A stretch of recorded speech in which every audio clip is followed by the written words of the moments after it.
नमस्कार।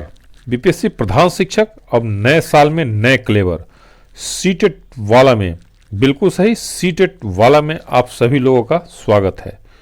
लक्ष्य 2000 प्लस, लक्ष्य 2000 प्लस प्रधान शिक्षक के टेस्ट संख्या 57 के साथ मैं हरि सर यह आशा करता हूं कि आप अच्छे व स्वस्थ होंगे तथा कॉपी कलम लेकर मेरे साथ बैठ गए होंगे। अगर आप अपने सपने को साकार करना चाहते हैं तो इसे YouTube के अन्य वीडियो की तरह देखने का प्रयास न करें, ऐसा सुझाव आपको दिया जाता है। और आप निश्चित रूप से एक कलम और कॉपी के साथ 20 मिनट, मात्र 20 मिनट अगर आप समय देते हैं तो साथियों विश्वास मानिए, आप बीपीएससी प्रधान शिक्षक हो या इस बार का जो सीटेट का एग्ज़ाम हुआ है, तो इस बार के सीटेट के एग्ज़ाम में 88 से 90% हमारे द्वारा कराए गए प्रैक्टिस सेट से क्वेश्चन मैच किया है। इसलिए आप मात्र 20 मिनट प्रत्येक दिन टाइम दीजिए। या तो आप सीटेट का परीक्षा पास करके शिक्षक बनना चाहते हैं या बीपीएससी प्रधान शिक्षक, दोनों मात्र 20 मिनट देने से आपको सपना सफल होगा। तो कॉपी कलम लेकर बैठ गए होंगे। कल हमने जो पढ़ा उसके अंतर्गत जो इम्पोर्टेंट क्वेश्चन है, तो सबसे पहले हम लोग VVI रैपिड रिकॉल करते हैं, पढ़े वही जो परीक्षा में आए। पहला, वैदिक शिक्षा प्रणाली वेदों पर आधारित थी। प्रथम वेद निम्नलिखित में से कौन है? बिल्कुल आपने सही मारा है, इसका उत्तर है ऋग्वेद। दूसरा, निम्नलिखित में से किस उपनिषद का संबंध समस्या समाधान से प्रत्यक्षता है?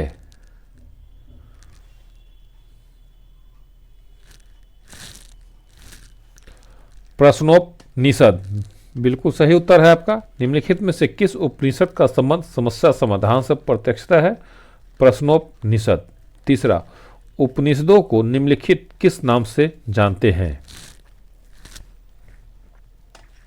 बिल्कुल सही, वेदांत के नाम से। उपनिषदों को निम्नलिखित किस नाम से जानते हैं? वेदांत के नाम से। चौथा, प्रसिद्ध मित्र द्वय कृष्ण सुदामा के गुरु का नाम है?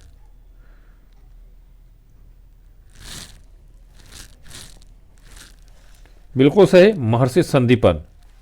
पांचवा, महर्षि धौम्य के प्रसिद्ध शिष्य निम्नलिखित में से कौन थे? बिल्कुल सही, आरुणि। महर्षि धौम्य के प्रसिद्ध शिष्य निम्नलिखित में से कौन थे? आरुणि।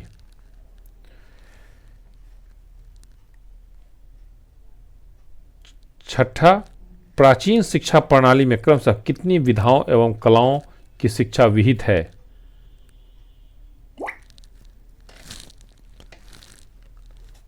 14 एवं 64। प्राचीन भारतीय शिक्षा प्रणाली में क्रमशः कितनी विधाओं एवं कलाओं की शिक्षा विहित है? 14 एवं 64। 7, निम्नलिखित में से कौन सा आश्रम शिक्षा व्यवस्था से संबंध है?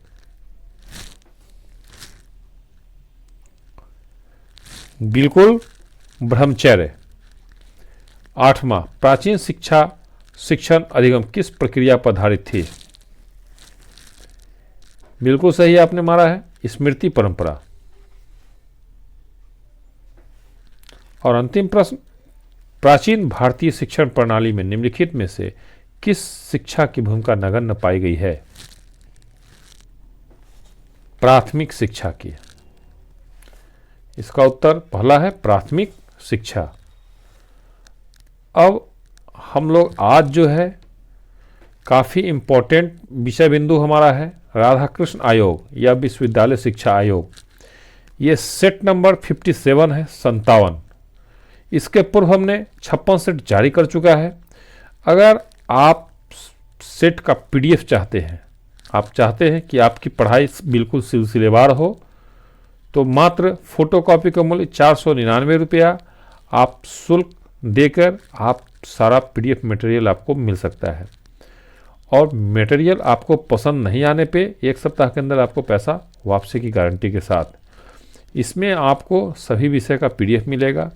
6 to 10 NCERT का ज्योग्राफी, हिस्ट्री, उसके बाद बिहार बोर्ड का इतिहास, भूगोल, नागरिक, 6 to 10th, math Bihar board का 6 to 10th एंड एनसीईआरटी का क्लास 6 to 10th। तो ये सारा चीज़ आपको बिल्कुल सिलसिलेवार मिलेगा। तो अगर आपको सारा पीडीएफ मटेरियल चाहिए तो आप संपर्क करें 94 723 42 737। इस पर आप अपना नाम और जिला के नाम के साथ कमेंट करें, आपको पीडीएफ मटेरियल सेंड किया जाएगा। धन्यवाद।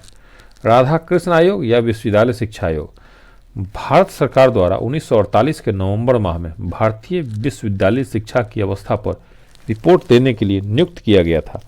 1947 में भारत के आज़ाद होने के बाद इस बात की आवश्यकता अनुभव की गई कि देश की विश्वविद्यालय शिक्षा का पुनर्रचना की जाए ताकि वह राष्ट्रीय एवं सांस्कृतिक पुनरुत्थान में सहायक हो, साथ ही वैज्ञानिक, तकनीकी एवं अन्य प्रकार के मानव शक्ति का विकास सुनिश्चित करे। इस आयोग के अध्यक्ष डॉक्टर सर्वपल्ली राधाकृष्णन थे। राधाकृष्ण आयोग या जिसे हम विश्वविद्यालय शिक्षा आयोग भी कहते हैं, भारत सरकार द्वारा नवंबर 1948, यहाँ पर थोड़ा सा प्रिंटिंग मिस्टेक हो गया है, 1948 में भारतीय विश्वविद्यालय शिक्षा की अवस्था पर रिपोर्ट देने के लिए नियुक्त किया गया था। यह आयोग 4 नवंबर 1949 को अपनी रिपोर्ट भारत सरकार को सौंप दी। डॉक्टर राधाकृष्ण इस आयोग के अध्यक्ष थे, इसलिए इसे राधाकृष्ण आयोग के नाम से जाना जाता है। यह स्वतंत्र भारत का पहला शिक्षा आयोग था। इसे विश्वविद्यालय आयोग भी कहा जाता है क्योंकि इसकी नियुक्ति विश्वविद्यालय स्तर की शिक्षा, व्यवसायिक संरचना की जांच करना और तात्कालीन समस्याओं का पता लगाकर इसके संदर्भ में भारत सरकार को आवश्यक सुझाव देना था। जांच के विषय इस प्रकार थे। पहला, तात्कालीन विश्वविद्यालयों का अध्ययन करना और उसकी समस्याओं का पता लगाना, प्रशासन और वित्त के बारे में सुझाव देना, उच्च शिक्षा के लक्ष्यों को निर्धारित करना। अगला, उच्च शिक्षा के विषय में अपनी राय देना, उच्च शिक्षा के शिक्षण स्तर को बढ़ाना, विद्यार्थियों के कल्याण के लिए योजनाएं प्रस्तुत करना, विद्यार्थियों में उपस्थित अनुशासनहीनता का समाधान खोजना, उच्च शिक्षा के शिक्षकों की नियुक्ति, वेतनमान और सेवा शर्तों के बारे में सुझाव देना, विश्वविद्यालय शिक्षा के माध्यम, अवधि और पाठ्यक्रम के बारे में सुझाव प्रस्तुत करना। राधाकृष्ण आयोग की मुख्य सिफारिशें। आयोग ने विश्वविद्यालय शिक्षा के सभी अंगों के संबंध में अपने विचार प्रस्तुत किए और उनमें सुधार के लिए ठोस सुझाव दिए जो इस प्रकार है। पहला, शिक्षा के लक्ष्य, लोकतंत्र के लिए प्रशिक्षित करना, आत्मविश्वास के लिए प्रशिक्षण देना, वर्तमान और साथ ही अतीत की समझ विकसित करना, व्यावसायिक और पेशेवर प्रशिक्षण प्रदान करना, ज्ञान के विकास के द्वारा जीवन जीने की सहज क्षमता को जगाना, कुछ मूल्यों को विकसित करना जैसे मन की निडरता, विवेक, शक्ति और उद्देश्य की अखंडता। तो इस तरह साथियों हमने देखा कि हमने गागर में सागर भरने का काम किया है। राधा कृष्ण आयोग या विश्वविद्यालय शिक्षा आयोग का जो बिल्कुल शॉर्ट नोट्स हो सकता है वो मैंने आपको प्रोवाइड किया है। इन शॉर्ट नोट से कम 100 क्वेश्चन बन सकता है।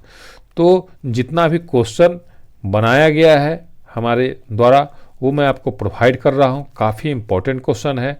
निश्चित रूप से प्रत्येक एग्जाम में, चाहे वो सीटेट का हो या किसी अन्य राज्य का हो या आने वाले बीपीएससी प्रधान शिक्षक का हो, निश्चित रूप से 2 से 3 नंबर का प्रश्न रहता है। इसको आप जान लें। तो इसको काफ़ी गंभीरता से देखेंगे और आने वाले सभी दिनों में स्टेप बाय स्टेप इसी तरह आपको प्रत्येक दिन क्लास दिया जाएगा। तो एक भी क्लास को आप मिस न करें, ऐसा आपको सुझाव दिया जाता है। और अगर आपको हमारा ये वीडियो सीरीज अच्छा लग रहा हो तो कम से कम 2 शिक्षक साथियों को आप इसको सेंड करें। चूँकि 2000 प्लस लक्ष्य के साथ हम लोग काम कर रहे हैं। अभी चैनल बिल्कुल नया है, 1 से 1.5 महीना चैनल का स्टार्टिंग हुआ है। बहुत सारे शिक्षक साथी नहीं जान रहे हैं। जितना मैंने आपको प्रैक्टिस करवा दिया है, विश्वास मानिए, चाहे वो बीपीएससी किसी भी तरह का एग्ज़ाम ले आप उसमें निश्चित रूप से पास होंगे, या सीटेट का एग्ज़ाम। तो आपको अगर ये सेट अच्छा लग रहा है तो कम से कम 2 शिक्षक साथियों को निश्चित रूप से सेंड करें, क्योंकि वो भी इससे फ़ायदा उठाएंगे। पहला प्रश्न है, राधा कृष्ण आयोग 1948-49 द्वारा स्त्री शिक्षा के विषय में किए गए प्रावधानों के संबंध में निम्नलिखित में से कौन सा सत्य है? तो बिल्कुल इसका उत्तर है साथियों डी, उपरोक्त सभी। इसका उत्तर है गृह प्रबंधन की शिक्षा, समान शिक्षण कार्य के लिए स्त्रियों को समान वेतन, मान सम्मानजनक शिक्षा। अर्थात राधा कृष्ण कमीशन 1948-49 स्त्री शिक्षा पर बल देते हुए कहा कि शिक्षित स्त्रियों के बिना शिक्षित व्यक्ति नहीं हो सकते।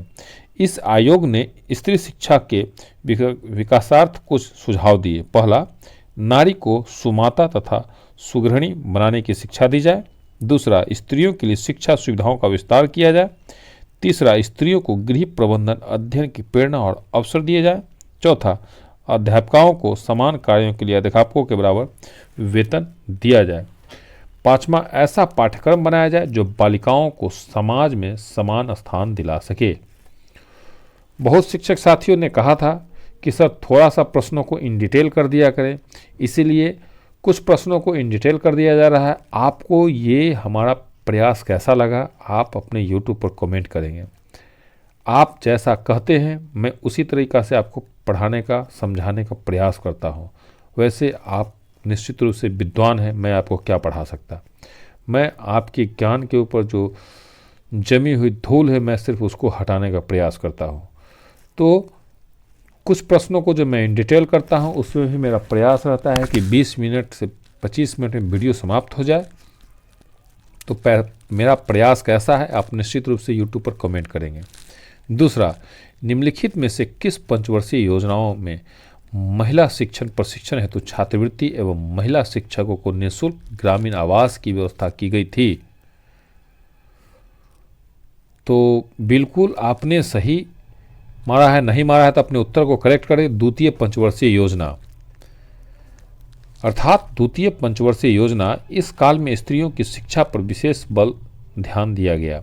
इस योजना काल में महिला शिक्षकों को शिक्षक प्रशिक्षण हेतु विशेष व्यवस्था की गई, क्योंकि महिला शिक्षकों के अभाव में शिक्षा का विकास ठीक प्रकार से नहीं हो पा रहा था। इस योजना में ग्रामीण क्षेत्रों में रहने वाली स्त्रियों के लिए मकान आदि की सुविधाएं दिए जाने पर विशेष ध्यान दिया गया। बालिकाओं को शिक्षा के लिए छात्रवृत्ति एवं विभिन्न राज्यों में स्त्रियों को निम्नलिखित अनुदान प्रदान किए जाने की व्यवस्था की गई। पहला, ग्रामीण क्षेत्र में महिला शिक्षकों के लिए निःशुल्क आवासीय व्यवस्था। दूसरा, स्कूलों में आयाओं की नियुक्ति हेतु। तीसरा, शिक्षण प्रशिक्षण हेतु महिला शिक्षकों को छात्रवृत्ति प्रदान करना। चौथा, रिफ्रेशर कोर्स की व्यवस्था। इस योजना काल में सरकार द्वारा पारित हिंदू कानून गार्जियनशिप एक्ट 1956 में बना। इस नियम ने स्त्री शिक्षा के विकास में सहयोग किया। तीसरा प्रश्न साथियों, सन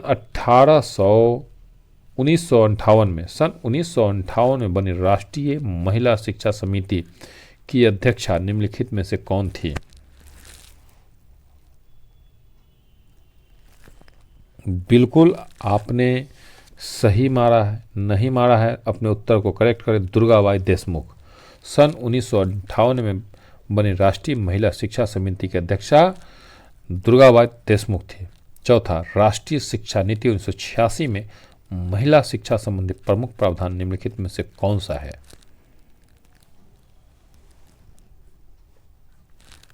बिल्कुल इसका उत्तर है डी,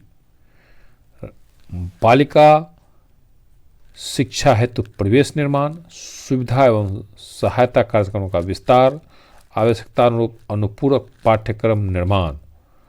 अर्थात राष्ट्रीय शिक्षा नीति 1986 में महिला शिक्षा संबंधी प्रमुख प्रावधान जो किया गया था, जिसमें बालिका शिक्षा हेतु परिवेश निर्माण, सुविधा एवं सहायता कार्यक्रमों का विस्तार, आवश्यकता अनुरूप अनुपूरक पाठ्यक्रम निर्माण। पांचवा, बालिका शिक्षा के संबंध में आचार्य राममूर्ति समिति 1991 का प्रमुख सुझाव निम्नलिखित में से कौन सा है?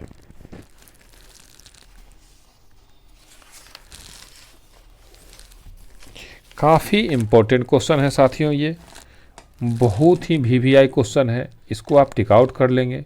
वैसे एग्ज़ाम से पूर्व जो हमारा रैपिड फायर सीरीज शुरू होगा उसमें आपको जितना भी इम्पोर्टेंट क्वेश्चन है वो आपको बता दिया जाएगा।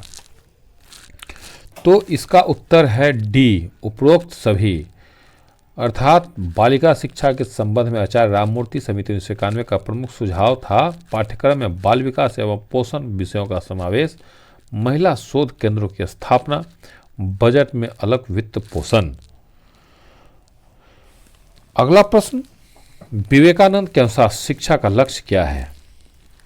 काफ़ी इंटरेस्टेड प्रश्न है ये, हम सभी को निश्चित रूप से जानना चाहिए और इसका उत्तर निश्चित रूप से आप सभी ने सही मारा है। उपरोक्त सभी, थोड़ा सा इसको इन डिटेल। विवेकानंद के अनुसार शिक्षा का लक्ष्य मानव में अंतर्निहित शक्तियों एवं चारित्रिक विकास है। सच्चरित्रता मानवीय मूल्य है जिसका सीधा संबंध पवित्रता और शुचिता से है। विवेकानंद युवाओं के आदर्श थे। युवा वर्ग का चरित्रवान होना राष्ट्रीय चरित्र गुलाम भारत की अनिवार्यता थी। अतः विवेकानंद के अनुसार व्यक्तित्व विकास का आधार चरित्र विकास है। 7वां, शिक्षा का लक्ष्य मनुष्य निर्माण होता है, इसका अर्थ विवेकानंद क्या बतलाते हैं? बिल्कुल आपने सही लगाया है, नहीं लगाया है अपने उत्तर को करेक्ट करें। इसका उत्तर है व्यक्तित्व विकास।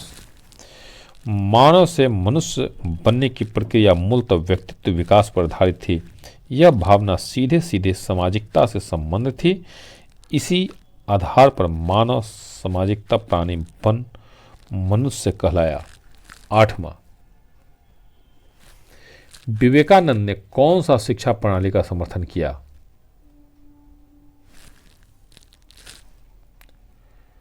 बिल्कुल इसका उत्तर गुरुकुल प्रणाली ही है।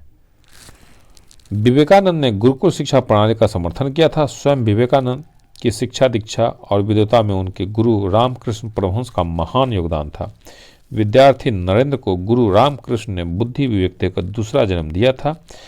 तभी वे विवेकानंद के नाम से प्रसिद्ध हुए, साथ ही भारत का नाम विश्व भर में रोशन किया। 9, विद्यार्थी के चरित्र विकास में किन गुणों का विकास आवश्यक है? बिल्कुल सही, आपने सही लगाया है।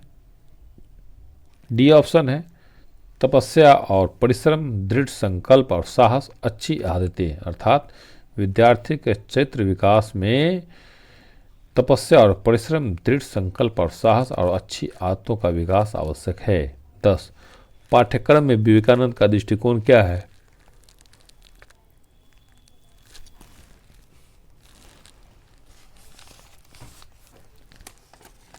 बिल्कुल आपने इसका उत्तर सही लगाया है, नहीं लगाया है अपने उत्तर को करेक्ट करें। इसका उत्तर निश्चित रूप से समन्वयवादी होगा। डी ऑप्शन, पाठचर्या एवं पाठ्यक्रम निर्माण व सृजन में स्वामी विवेकानंद का विचार समन्वयवादी था। विवेकानंद जिस बंगाल की पृष्ठभूमि से आते थे वह क्षेत्र सहित समूचा देश बहुभाषी, बहुजातीय, बहुधर्मी एवं बहुक्षेत्रीय था। एक भाषाई क्षेत्र में भी अनेकानेक रीति रिवाज, परंपराएं एवं लोकाचार समाहित थे। इसलिए राष्ट्रीय एवं क्षेत्रीय पाठ्यक्रम निर्माण में वे समन्वयवादी विचारधारा के अग्रदूत थे। 11, स्वामी विवेकानंद के अनुसार शिक्षा का कौन सा उद्देश्य है?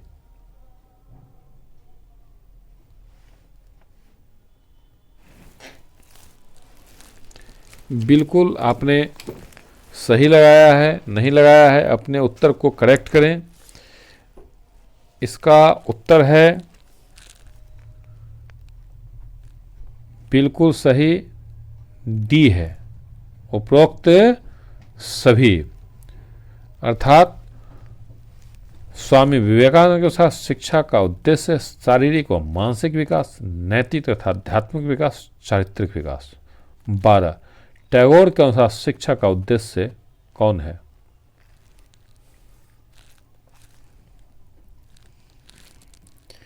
बिल्कुल इसका उद्देश्य डी है सभी शक्तियों का विकास, नैतिक तथा आध्यात्मिक विकास, शारीरिक विकास, मानसिक विकास। रविन्द्रनाथ टैगोर के अनुसार उत्तम शिक्षा सर्वांगीण विकास करती है। नैतिक विकास का रास्ता ही आध्यात्मिक या आध्यात्मिक विकास में परिणत होता है। शारीरिक विकास का सीधा संबंध मानसिक विकास से जुड़ा है।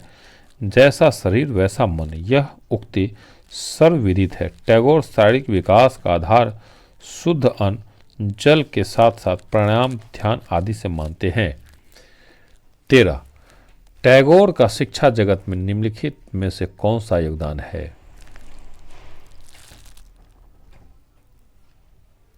काफी इंपॉर्टेंट क्वेश्चन है साथियों, बहुत मोस्ट भी है क्वेश्चन। इसका उत्तर है विश्व भारती की स्थापना। शिक्षा जगत में रविन्द्रनाथ टैगोर का महान योगदान कोलकाता के पास विश्व भारती की स्थापना है। प्रारंभ में यह नंदन कानन सुरम्य स्थान शांति निकेतन नामक विश्वविद्यालय की स्थापना प्रकाश में आया, जिसकी चरम परिणति विश्वविद्यालय के रूप में विश्व भारती के नाम से विश्वविख्यात हो गया। आज यह केंद्रीय विश्वविद्यालय है।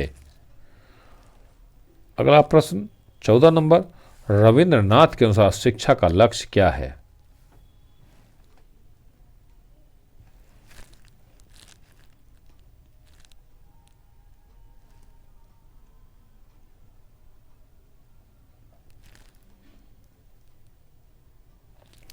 बिल्कुल, इसका उत्तर है आत्म साक्षात्कार। रविन्द्रनाथ टैगोर के अनुसार शिक्षा का लक्ष्य आत्म साक्षात्कार है। आत्म साक्षात्कार का तात्पर्य आत्मा की पहचान एवं आत्मा से परमात्मा का संबंध, आत्मा अथवा मन मस्तिष्क की अतर गहराइयों में जाकर ध्यानस्थ हो जाना, समाधि हो जाना है। आत्मा को जानना खुद को जानना है, इसलिए अपदीपो भव कहा गया है। आत्मा या खुद को पहचानने से आत्मविश्वास बलवती होता है, ऐसा व्यक्ति दृढ़ संकल्पी होता है।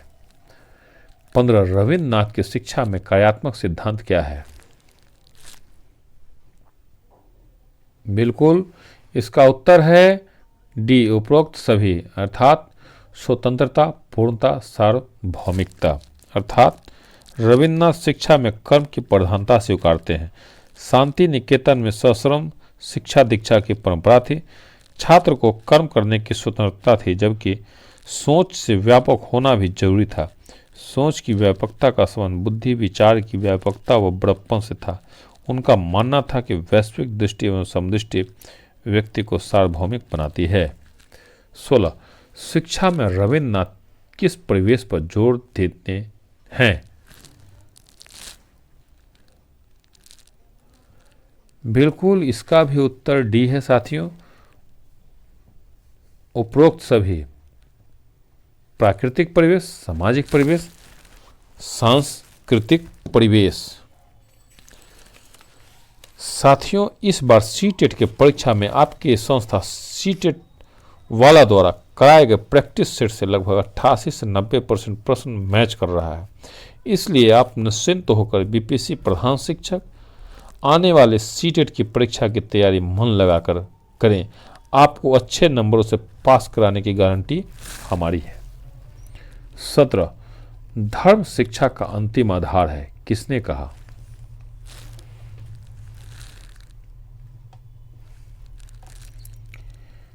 बिल्कुल, इसका उत्तर है विवेकानंद।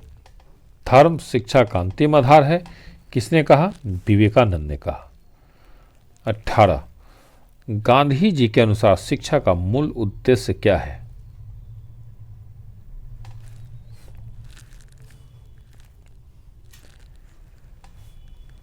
बिल्कुल, शिक्षा पूर्ण मानव का विकास करे। महात्मा गांधी के अनुसार शिक्षा का मूल उद्देश्य पूर्ण मानवीय विकास है। मानवीय विकास का आधार मानवीय गुण, मानवीय कर्म एवं मानवीय सोच एवं भाषा से है। मानवीय गुण सत्य, अहिंसा आदि है, जबकि शारीरिक प्रयास एवं परिश्रम द्वारा जीविकोपार्जन श्रेष्ठ मानवीय कर्म है। प्रारंभ में हस्तकर्म, शिल्पकर्म और हुनरमंद व्यवहारों के कार्यान्वयन से मन एवं शरीर दोनों शुद्ध एवं प्रसन्न होता है, ऐसा गांधी जी मानते थे। 19. गांधी जी की शिक्षा में क्या योगदान है?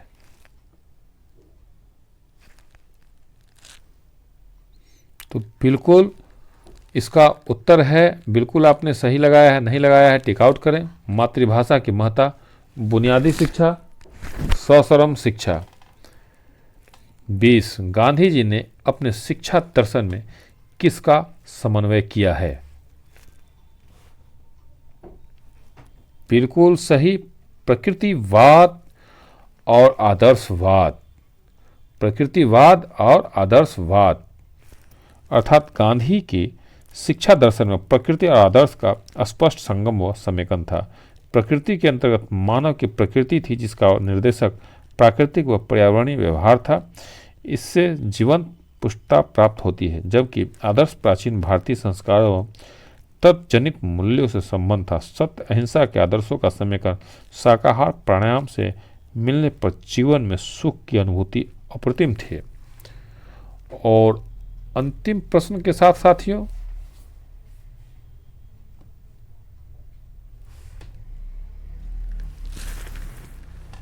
यूट्यूब इतिहास में पहली बार और सबसे पहला चैनल सिर्फ आपके लिए लेकर आया है अनलिमिटेड मॉक टेस्ट, डीएलएड के सभी विषय का चैप्टर वाइज नोट्स एवं पीडीएफ, क्लास 6 to 10 एनसीईआरटी के इतिहास, भूगोल, विज्ञान का अनलिमिटेड मॉक टेस्ट, नोट्स एवं पीडीएफ प्राप्त करें सिर्फ फोटोकॉपी का मूल्य 499 रुपया सहयोग राशि देकर। संपर्क करें 94 723 42 737। पसंद नहीं आने पर एक सप्ताह के अंदर रुपया वापसी की गारंटी के साथ। 21वां, निम्नलिखित में कौन सा गांधीवादी शिक्षा का आधार है? तो बिल्कुल इसका उत्तर है सत्य अहिंसा। अर्थात प्रस्तुत विकल्प में से गांधीवादी शिक्षा का आधार सत्य अहिंसा है। स्वयं गांधी और उनका विचार गांधीवाद का मूलाधार भी अहिंसा है। किसी भी जीव जंतु पशु पक्षी की हत्या नहीं करना अहिंसा थी, जबकि कष्ट पहुंचाना, मन को दुखी करना भी गांधी जी हिंसा मानते थे। अहिंसा उन्होंने जैन धर्म से ली थी। साथियों, आज का यह सेट आपको पसंद आया हो तो कम से कम अपने 2 शिक्षक साथियों को निश्चित रूप से सेंड करें। जय हिंद, जय भारत।